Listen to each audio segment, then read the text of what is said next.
This shit's sponsored by Mountain Dew Kickstart. It's what dreams are fucking made of. I got it. I was trying to make like this great. Two guys, one belt. That was almost as good as the Ascension's debut. Two guys, one belt. Don't forget to subscribe, if I can pronounce that word right. Just subscribe.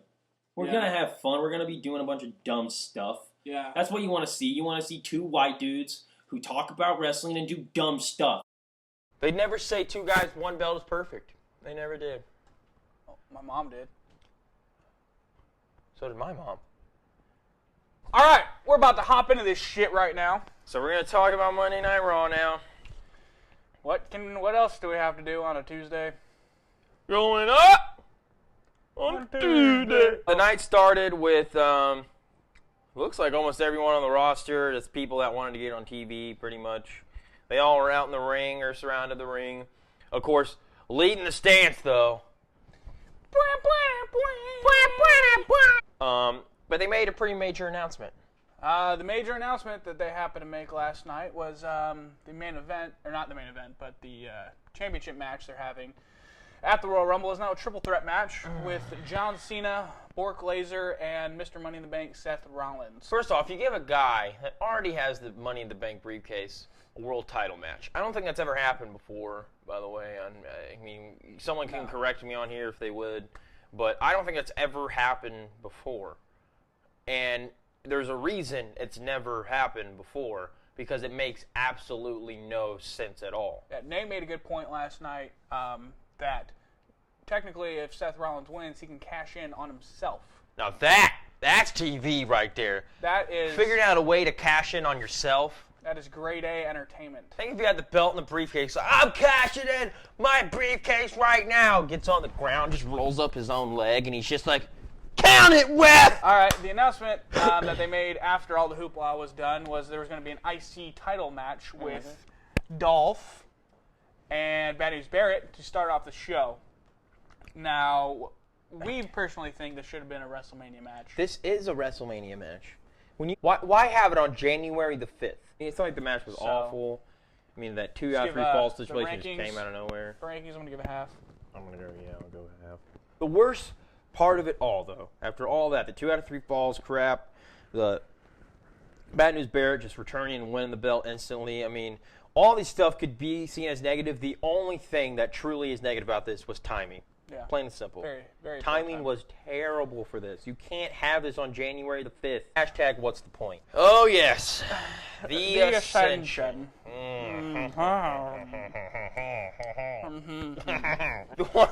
One of my personal favorite moments last night was seeing hashtag local jobbers. Hashtag it, folks. We want to see them. No, we don't. Okay, he doesn't. So the Ascension comes in, pretty much destroys whoever was out there. They did cut a promo before the match. And it wasn't bad. All right, it was pretty much shit-talking everybody who was in WWE. Pretty much saying that they're emulating come in like this. The crowd was silent. But when you make a shitty debut one week, then a SmackDown and the Raw after that shitty debut, you just go out and beat local jobbers, how do you expect anyone, and I literally mean anyone, even the dumbest fan in WWE, how do you expect them to have a reaction for the Ascension? And also, this gives zero hope to anyone else coming up from NXT, thinking that not only are they going to get a reaction, but also if they're going to get good booking or not. All right, and our next segment is... Yeah, we'll transition. Was Roman Reigns versus The Big Show. Didn't get much better, folks. No, it really did. It's the world's largest jobber. World's largest jobber. We're going to give our rankings for this one. I'm going to give it another 2 thumbs down. Maybe it's because of The Big Show. Maybe because it's the plain, boring, John Cena-like promo that Roman Reigns cut before the match. That promo was terrible, by the way. Awful. Just one of the worst ones he's ever done. Very boring. He hasn't done many, but... It was boring. It was. Boring. I don't know what it was. This match was just awful. You just can't have somebody with the talents of Roman Reigns going up against even like Roman, a big guy like that. I understand people like Roman Reigns, especially like the casual fan. The casual fan loves Roman Reigns. He still wasn't getting any kind of reaction tonight because of the boring crap that they were giving him. Big Show just doesn't help anybody's career anymore. That is probably the biggest fact we'll have all day, folks. Big Show does not help anybody's he's not a career stepping stone anymore. It's not. If you beat the Big Show, like I said, maybe to the casual fan it's kind of a big deal, Yeah. but to us, it means nothing. What was the last thing the Big Show won? Our next match is Natalya versus Nikki, right? Nice. Nate's boner came out. Hey. Her name is also Paige, which Yeah, okay, it made sense. It made sense for the whole Divas division to Finally have her out on TV. finally have her out, and finally teaming her up with a veteran like Natty is good for her. The crowd loved it. She came out, beat the crap out of Brie. Crowd loved that. She kept screaming, "This is my house." Crowd loved that. She is the most over, the most talented, best looking, The most not booked. but the most not booked diva probably in the division. Maybe this is the change of pace. You know, as of We right can now, hope. We can hope. I don't see AJ Lee coming back anytime soon. So they need this kind of star You power, need that figurehead. and she is it to the T, folks. And I'm sorry, but if a diva is one of the best things you got going, there's other shit to worry about. If we rank this match yet? Oh yeah, I'll go half. I'm gonna go Simply because up and a half. of what happened with Paige and everything like that. Mountain Dew Kickstart. Obligatory Kickstart promo. Before we even talk about the next segment, I'm going to ask you a few questions here, Zach. I'm ready. Do you like mid-card in the WWE? Do you enjoy the mid-card? I really like mid-card. Do you think mid-card should matter in a WWE event? To an extent. Do you think the mid-card can be just as entertaining as the main event scene? I think as of right now, currently, it is more entertaining than the main card. What you're saying, in other words, the mid-card deserves the time, deserves the effort, and deserves the booking.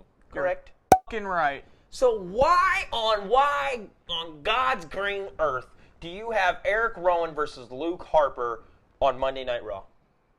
Because it makes zero sense. You have two guys that were not only in a group together, they were tag team partners. They almost won the belts. They should have won the belts.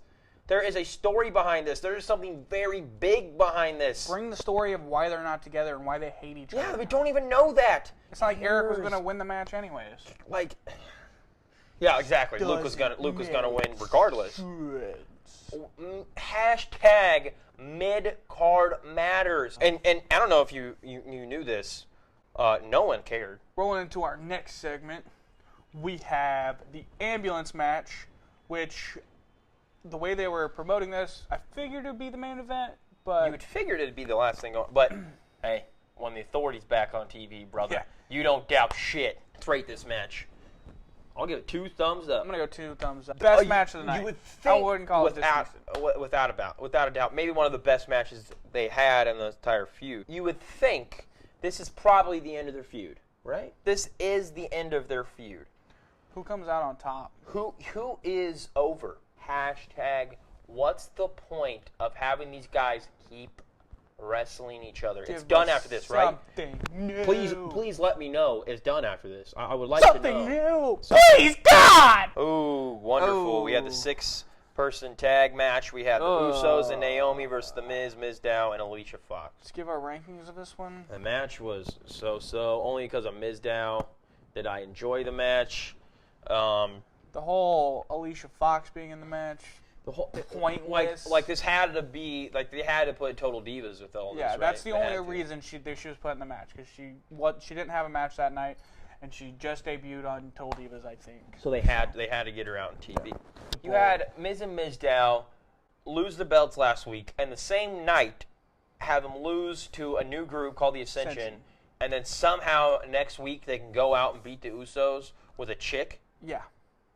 With the chick. But the chicks only wrestled in the beginning, and that was pretty much it. So what you're saying is Miz and Mizdow are the best tag team, right? Right? They beat the tag team champions. Who knows? Who knows? Did they just Right? lost the Ascension? So is the Ascension the best tag team? Who knows? Oh, the Usos have the belt. so confused. Because when you write like this, even the smart fans are confused. That's bad. All right, I'm done talking about this. Yeah, I don't want to terrible talk about matchup. it anymore. I really We don't. should cut another Kickstart promo during that one. Oh, man. I am so parched and thirsty right now. Hey, Zach. Hey. I got something for you, buddy.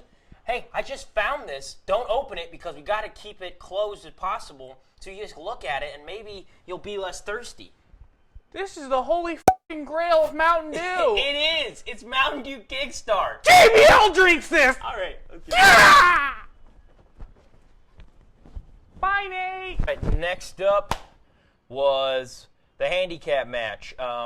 Seth Rollins versus Ryback was scheduled. Then Kane came out. Actually, one of the better matches of the night, surprisingly. And the only reason why it was one of the better ones wasn't because of Seth Rollins, like you'd assume. Nope. It was because Ryback was just absorbed on all the tonight. energy that the crowd was giving him. But tell me why the guy that is now in the championship match at the Royal Rumble is Mr. Money in the Bank has to barely beat Ryback in a handicap match. With all the help in the world. You're making J&J Security, Kane.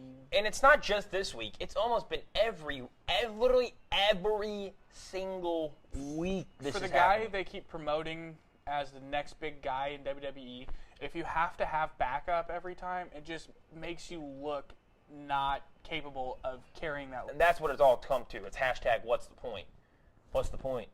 Hashtag. So let's go on to technically the main event tonight. Technically, the main event is event. Adam Rose versus Big E from New Day. And we had two rosebuds, quote unquote, in the entourage that were dressed in morph suits and had masks on, and they miraculously come into the ring and do this, what should have been a good finisher on Big E, but it ends up being Tyson Kidd and Cesaro. Okay. Which could be a good tag team, but Yeah. affiliating those guys with somebody that is miles below them in the ranking system is just not smart. You can at least respect the attempt to have Tyson Kidd and Cesaro look good, though. Final segment here of Monday Night Raw. We haven't mentioned in this whole video, which is, I don't know if it's bad or not, but it was John Cena Appreciation Night. I hate John Cena, but you would think John Cena Appreciation Night, we'd both be sitting here going, oh my God, John Cena Appreciation Night, this sucks, I hate John Cena. But they announced John Cena Appreciation Night, and guess what? I just didn't care. I don't think anyone really cared it was John Cena Appreciation Night. The Authority came out, and then they asked Team Cena from Survivor Series to come out, so it was Rowan, Ryback, and Ziggler. It's just overdone. It's just that was 2 months ago. It's done. Drop it. Yeah. And they decided that they were going to punish Team Cena. Not John Cena, because John Cena is in the championship match at the Royal Rumble. Well-deserving. He deserves that. But his team. But then they got fired. Even if, like, we were dumb fans and we believed that they were fired, it still wouldn't have gotten a reaction from us. Would we have cared if we were, like, the casual, didn't know about the behind-the-scenes stuff of wrestling? Would we have still cared if these guys gotten fired? I really don't think we would have. No. I just think it makes the whole thing look terrible. It really does. How you just fire them and then they're going to be on TV next week. It was like, all this just seems like it was like, let's just do it. Let's throw it in there. I think that's their mantra. We'll fix it later. So just do it now, we'll fix it later. So pretty much what this whole night was, summing up, that the Authority is not only back, but they're here to shit on everything, the whole entire show, and everybody else in between it. Pretty much. Every time it feels like they're going the right direction, they always just change the route real quick for some. I think this Raw was one of the worst. Coming off a Raw that was bad, but it was bad for the right reasons. Yeah. This one was bad in every wrong reason you could possibly think of. So we're going to give our ratings for Yep. the whole show? He's going to go 2. I'm going to go. We are 2 guys and that one belt right there. Woo! Subscribe. We got more videos on the way. Follow us on Facebook. Follow us on Vine. We do some dumb shit on Vine. Just follow We're us, like the man. best on Vine. Hashtag Yeah. WWE Vines. Look us up. Yeah. 2 guys, 1 belt. Also, definitely follow us on Twitter. And get ready. The next big video's coming up. Royal Rumble Challenge. It's the only reason I'm hyped for Royal Rumble, is to do our Royal Rumble challenge. That's it. And that's kind of pathetic. That's kind of very pathetic. But anyways, it is 2 guys in 1 bell.